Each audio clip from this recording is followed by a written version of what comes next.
4 reasons INFPs are so restless. INFPs see the world for what it should be, and this makes it incredibly challenging to remain static in life. Some say I have the attention span of a goldfish. On the one hand, I can absolutely see where they are coming from. I can be mid-conversation, and if I am not entirely focused on the interaction at hand, then I drift away quickly. However, I would argue that this is a representation of my restlessness as an INFP, one of the rare Myers-Briggs personality types, rather than a short attention span. It isn't that I get distracted per se, but instead I lose interest and drift away into the beautiful world of my mind, where even the most mundane of life experiences can be transformed into a glorious story of good and evil, of love and loss, a tale of blockbuster credibility. In general, INFPs are incredibly self-aware, curious, and have a rich inner world. To the outside world, the combination of those three traits may sometimes come off as restlessness, though we're not the only Myers-Briggs personalities whose minds often wander. If you've ever wondered if you should try to curb your restless behavior, though, I would like to remind you that it adds a certain mystery and lure to life. There are solid reasons INFPs get restless, and they speak to the magic that makes us the most idealistic personality type. Here are 4 reasons you may find yourself restless, and why you shouldn't feel ashamed about it. 4 reasons INFPs get restless. 1. We are dreamers. At our core, we are dreamers and idealists. We see the world for what it should be, and this makes it incredibly challenging to remain static in life. On the one hand, this rose-colored lens instills an air of excitement and wonder that encourages us to move on and chase beauty whenever we come across it. But if we lose sight of that luster, no matter where we currently are in life, it is incredibly difficult to remain focused. Either way, both of these mentalities leave an eagerness to see more, do more, and feel more. Regardless of the root cause, boredom with the present or excitement about the future, the result is the same. INFPs want to pack up and move on to the next great adventure. Not only is this normal, but it is a good thing for our development. This fascination with all the things that should and could be has propelled me into some of the most trying times in my life, but it also has spurred an immense amount of growth and personal development. For example, after finishing my undergrad, my 2 best friends and I loaded into my truck and hit the road. We had not much more than a rough map of where we sought to go, but embarked on a 5-week journey across North America. None of us had the funds to pull it off, so we brought a tent and found free camping along the way. From frigid nights in Telluride, Co., to the scorching sun of Moab, Utah, we saw, did, and felt so much throughout our travels. Had it not been for my restless nature, I would never have embarked on such a journey. So keep chasing those rainbows, INFP. 2. We despise conflict.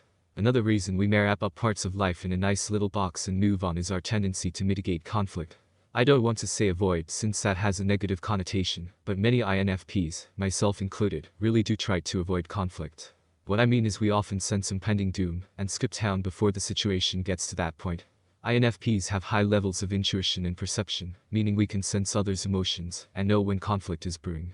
As highly sensitive people, we would rather have a somber memory of what once was a feeling of melancholy than risk watching a relationship or situation crumble. This conflict avoidance can be seen in a number of realms, workplaces, friendships, or romantic relationships, but the result is often the same. We will eventually find a reason to justify moving on, so we can weave the impending conflict into a grand story, rather than simply address it head-on. 3. We prefer our lives to be highlight reels.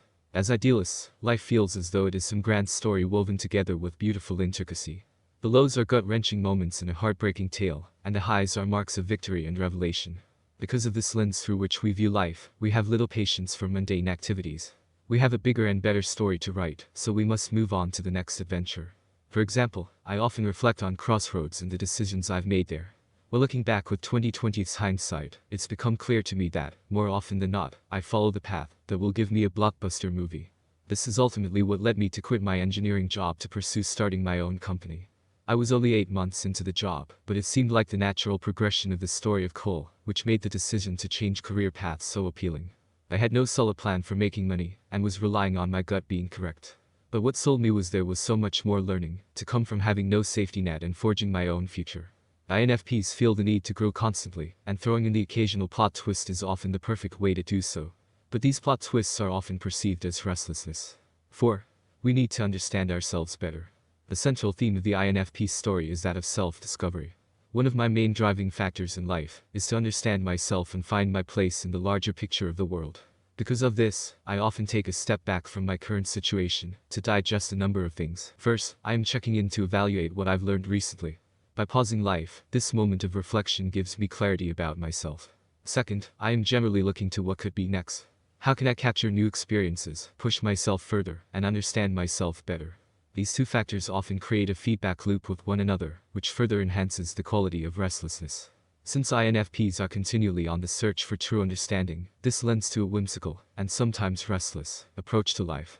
INFPs are naturally wired to possess an air of restlessness. Between the idealistic rose-colored lens through which we view life, our hatred of conflict, and our deep-rooted need to truly understand ourselves, it may feel as if we are always on the move and ready for something new.